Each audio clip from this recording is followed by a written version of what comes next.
I think it does. I mean, if you go back to what it is, I think it's totally inescapable, and I think one of the worst things a government can do to itself or politicians to themselves is ignore the discipline of economics. I have seen. I mean, if you take the developing economies, take Nigeria for example, and the issues that we have today. People talk about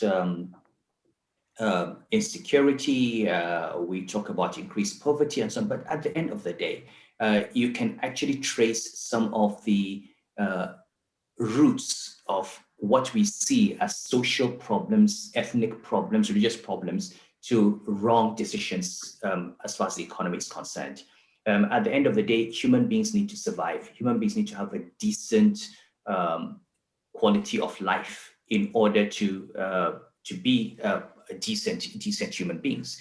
And without allocating the resources of the nation in such a way as to guarantee a decent welfare for the vast majority of the people, you're not going to have all the other things that you need for society to thrive. You're not going to have peace, you're not going to have security, you're not going to have a functioning democracy because with poor people with a little amount of money, you can compromise the system, you can have fraudulent elections. So every single thing we set for ourselves does not work because people people are struggling to have that basic fundamental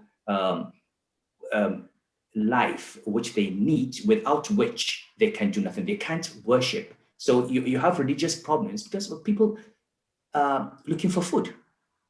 And you find fights between religions, but they're really because they're really fights over resources.